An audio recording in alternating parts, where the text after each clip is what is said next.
Yo soy Frida Victoria Ramos Lomas. Actualmente soy directora de promoción y difusión del Consejo Estatal para la Cultura y las Artes de Nayarit. ¿Cuántos años de experiencia en el medio tenías al momento de alcanzar tu primer puesto directivo en tu carrera? Bien, tomando en cuenta que cuando comencé en este trabajo, que es el primer puesto directivo que tengo en mi carrera profesional, tenía 28 años de edad y comencé a trabajar por mi cuenta cuando estaba todavía en la universidad, tendré como 22 años, estaba en agencias de marketing, en revistas publicitarias, haciendo otras cuestiones. Tengo 6 años de experiencia en el medio de la comunicación en general. ¿Qué preparación académica tenías al momento de alcanzar este primer puesto directivo? Bien, estudié 5 semestres de la licenciatura en Derecho. Cuando terminé la preparatoria fui a estudiar Derecho, pero no estaba muy convencida de que eso fuera lo que yo quería dedicarme, y entonces tomé la decisión de cambiar de carrera.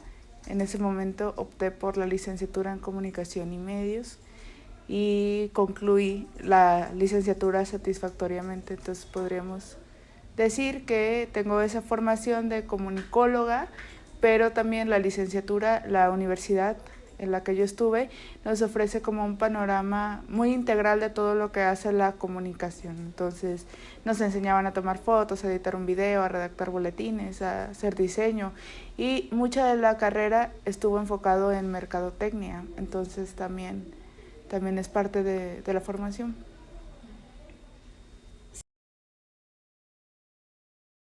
En la Universidad Autónoma de Nayarit, la licenciatura de Comunicación y Medios. ¿Qué factores consideras que definen el perfil idóneo para un puesto directivo en la prensa? Hombres y mujeres. Bien, para la prensa hay que tener como cierto tino o cierto oído, cierto ojo, ser muy observador. Estuve dentro de mi labor profesional, estuve trabajando casi 3 años en diferentes medios informativos, ¿no? Que se dedican a la prensa, año y medio en multimedios y 2 años completos en NTV. Y me he dado cuenta que las personas que se dedican a la prensa también deben de tener mucha pericia y conocer el contexto de las cosas que suceden actualmente. Recuerdo que cuando estaba estudiando la licenciatura de Comunicación y Medios, mis maestros de periodismo nos encargaban a todos, así como tarea general, leer las noticias todos los días, de al menos 5 portales, nacionales y locales. Entonces, pienso que sí, para tener un cargo directivo en prensa se necesita la experiencia suficiente, el conocimiento suficiente, ¿cómo podría decir? Reconocer el contexto en el que estamos, ¿no? Porque incluso en entidades o ciudades como las nuestras, acotando un poco, suceden muchas cosas todo el tiempo, ¿no? Por ejemplo, vamos a poner el ejemplo de las calles. Las calles están tapadas actualmente y el contexto es que hay bastantes obras construyéndose al mismo tiempo, pero no son obras de una sola persona, ¿no? Sino que están entrando varios factores ahí y están cumpliendo estas encomiendas, por decirlo de alguna manera, del servicio público, todas al mismo tiempo. Entonces me parece también que una persona que debe estar en prensa debe ser responsable. O sea, la persona encargada de liderar un equipo de prensa o de dirigirlo debe también tener empatía y responsabilidad sobre lo que comunica, porque estamos hablando de líderes de opinión, ¿no? Las personas que están en estos cargos o que encabezan los noticieros son líderes de opinión. Por tanto, lo que ellos expresen será tomado como verdad la mayoría del tiempo por las audiencias.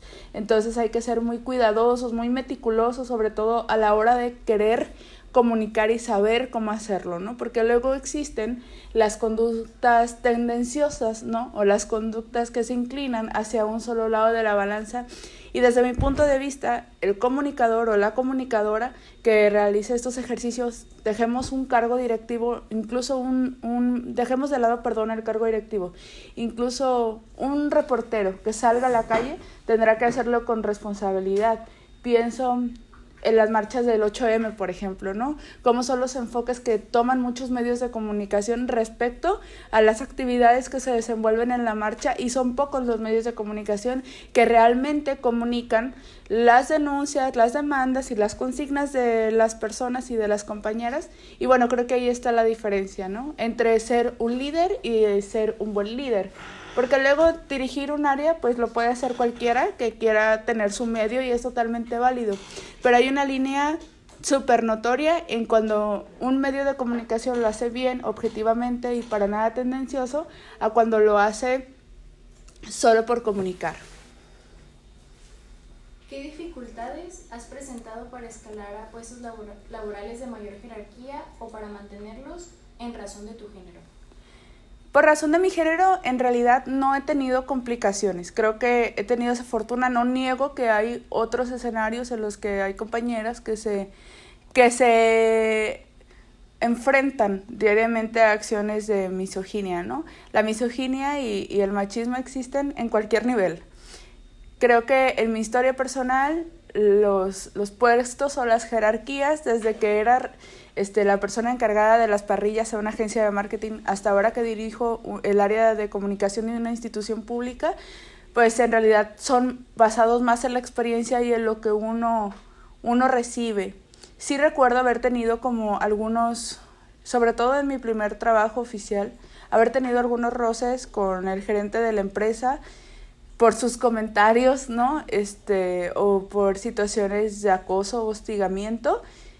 Hubo una situación en específico cuando trabajaba en una institución pública de orden federal en la que yo realizaba trabajos de comunicación social, pero también estaba haciendo otra clase de servicio un poco más enfocado a lo social, y entonces fue ahí más bien el momento en el que atravesé mucho hostigamiento y acoso laboral. Mi jefe inmediato era un hombre que se acercaba ya a los 60 años y que era muy agresivo con las mujeres, pero en ese momento conmigo fue mucho más agresivo, y entonces comenzó a mandar gente afuera de mi casa o comenzó a mandar gente que me seguía cuando yo hacía mi trabajo, pero eso no lo relaciono directamente con el puesto de jerarquía, sino más bien al comportamiento que tienden a tener algunos líderes que no pueden tolerar que otras mujeres propongan, ¿no? En ese caso, lo que yo atravesé, sí fue como que me encerraba en sus oficinas muchas veces para decirme que yo jamás en la vida iba a tener como un puesto más allá de lo que tenía en ese momento, que era de servidora pública base, que mi chamba ahí no era como dirigir nada, pero sí se atrevió como a decirme que si yo me atrevía a dejar ese trabajo, yo no podría escalar en ningún otro estrato social. Y pues me llegó a gritar públicamente en la oficina y a dejarme mal delante de mis compañeros. Afortunadamente fui muy sabia y tomé la decisión de irme antes de que escalara. Pero sí, o sea, sí he atravesado bastantes gestos similares, sobre todo en esa época de mi vida, pero ahora creo que he aprendido a lidiar mejor con esas cuestiones, y también he aprendido a simplemente hacer mi trabajo y demostrar que mi trabajo habla por sí mismo, y que las opiniones o los criterios de otras personas, especialmente los hombres que tienen estos comportamientos misóginos, pues en realidad no son importantes o relevantes. ¿Crees que estas situaciones podían suceder de la misma forma a compañeros de tu mismo nivel profesionalmente, varones? Ocurre, pero no es tan común. Digamos que el hostigamiento y los comportamientos de las personas existen invariablemente por su condición de género, ¿no? Mujeres pueden ser muy pasadas de lanza con los hombres y viceversa. Sin embargo, estadísticamente es mayor el hostigamiento hacia las mujeres. Sería todo. Gracias. Espero que te sirva.